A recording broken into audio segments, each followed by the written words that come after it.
Puji nama Tuhan, selamat berjumpa kembali di dalam program Pastor Talk, sebuah program yang akan memberkati setiap kita untuk mempersiapkan hal-hal yang luar biasa yang Tuhan mau kerjakan ketika kita mau mempercayai apa yang firman Tuhan kerjakan atas hidup kita, dan kita mempercayakan langkah-langkah kita di dalam kasih dan anugerahnya Tuhan. Dan judul hari ini yang saya mau bawakan berjudul tentang percaya saja pada perkataannya. Kita bisa lihat itu di dalam Matius 8 ayat 5 sampai dengan ayat yang ke-13. Ini merupakan percakapan antara Yesus dengan perwira Romawi yang begitu meyakini apa yang Tuhan katakan itu sudah cukup bagi dia. Coba kita lihat di dalam Matius 8 pada ayat yang ke-8. Katakan saja sepatah kata, maka hambaku itu akan sembuh. Saudara yang kasih Tuhan, di zaman sekarang ini kita hidup di dalam dunia yang penuh dengan suara dan informasi. Namun di tengah semuanya itu, satu suara tetap memiliki kuasa yang tidak tertandingi, yaitu perkataan Yesus. Kalau kita lihat di dalam kisah ini, kita menemukan seorang perwira yang adalah bukan orang Yahudi. Dia seorang perwira Romawi, tetapi perwira ini memiliki iman yang besar. Hanya karena dia mempercayai perkataan Yesus. Mari kita lihat yang pertama, bahwa ini dia adalah perwira yang menakjubkan. Penjelasan di dalam ayat yang kelima sampai dengan ayat yang ketujuh, di sana dijelaskan ketika Yesus masuk ke Kapernaum, datanglah seorang perwira kepadanya dan memohon pertolongan. Nah, perwira ini adalah seorang yang berkuasa secara militer. Tetapi perwira ini memiliki hati yang lembut. Dia memiliki kerendahan hati secara rohani. Perwira ini datang kepada Yesus bukan dengan kesombongan karena dia punya power, punya pangkat, punya jabatan, tetapi dia datang dengan kerendahan hati dan kepercayaan. Ia tidak datang untuk dirinya sendiri, tapi si perwira ini datang untuk hambanya yang sedang sakit. Nah, sebuah pertanyaan untuk menjadi refleksi bagi setiap kita adalah seberapa sering kita membawa kebutuhan orang lain di hadapan Tuhan dengan iman seperti perwira ini. Adakah kalau kita datang kepada Tuhan hanya karena kita butuh sesuatu tentang diri kita? Ataukah kita datang kepada Tuhan karena kita sedang membawa kebutuhan orang lain? Hal yang kedua kita pelajari dari ayat ini adalah iman yang tidak bergantung pada bukti fisik. Kita bisa lihat itu di dalam ayat yang ke-8 dan ayat yang ke-9. Bahwa si perwira berkata, "Tuan, aku tidak layak menerima Tuhan di dalam rumahku. Katakan saja sepatah kata." Perhatikan, imannya tidak bergantung pada bukti fisik atau bukti kehadiran. Nah, si perwira ini memahami otoritas.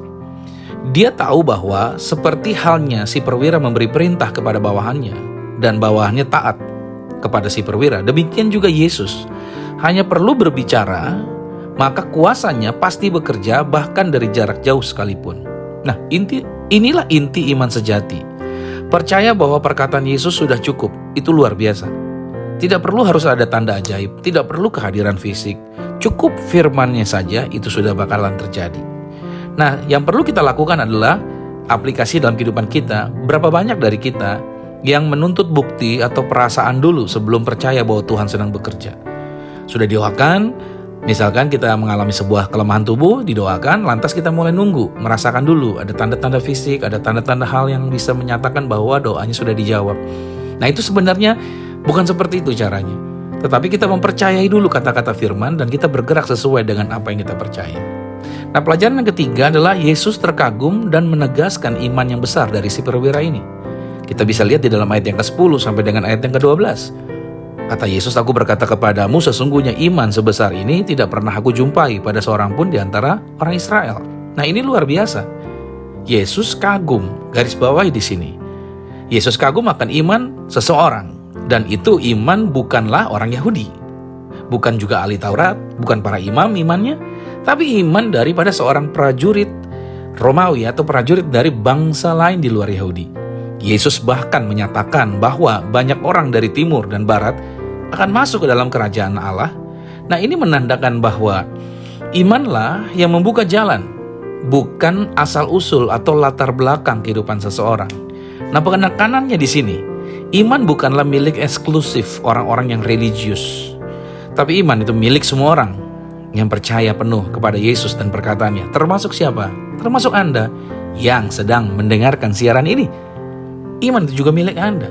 Tuhan berikan bukan hanya kepada orang tertentu, tapi juga kepada saudara yang sedang mendengarkan siaran ini. Yang keempat, kuasa perkataan Yesus itu mengubah segala-galanya. Kita bisa lihat di dalam ayat yang ke-13.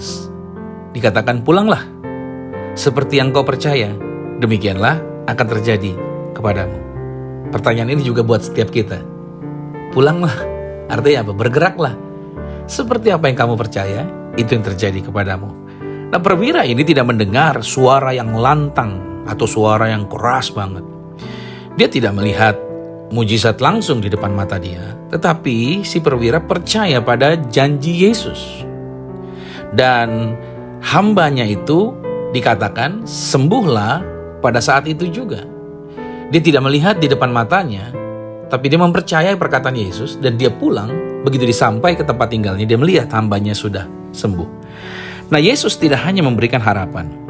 Yesus itu memberikan hasil nyata saat iman bertemu dengan perkataan Yesus. Nah, yang perlu kita terapkan artinya seperti ini. Apa artinya percaya pada perkataan Yesus hari ini? Kalau memang tema kita hari ini adalah tentang percaya saja pada perkataan Yesus, apa artinya? Yang pertama adalah ketika Yesus berkata, jangan takut, sebab aku menyertai engkau, maka Anda dan saya mari percaya. Bahkan saat kita merasa sendirian sekalipun, Tuhan yang mengatakan, aku menyertai engkau. Yang kedua, ketika Yesus berkata, mintalah maka kamu akan menerima. Tetaplah berdoa. Mari kita tetap berdoa. Meskipun kita belum melihat hasilnya. Karena firman Tuhan menjamin, mintalah maka kamu akan menerima. Dan yang ketiga, ketika Tuhan Yesus berfirman, barang siapa percaya kepadaku dia akan hidup.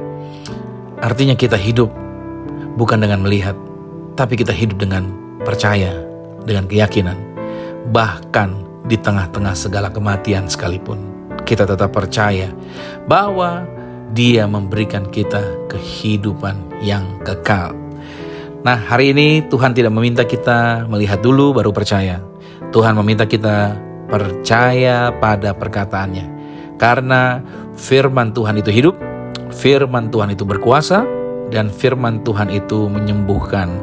Mari setiap saudara yang kasih Tuhan, jadilah seperti perwira Romawi tersebut yang tidak menuntut tanda, tidak menunggu bukti, tetapi dia percaya saja karena menurut firman-Nya, karena menurut dia, menurut si perwira, firman Tuhan saja sudah cukup. Apakah saudara mau menjadikan firman Tuhan itu sudah cukup? Ketika saudara menjadikan firman-Nya sudah cukup, maka saudara akan mempercayai. Dan apa yang saudara percayai, itulah yang akan terjadi bagi hidup Anda. Kita hidup bukan karena melihat, tapi kita hidup karena percaya. Selamat beraktivitas di sepanjang hari ini dan Tuhan Yesus Kristus memberkati. Shalom.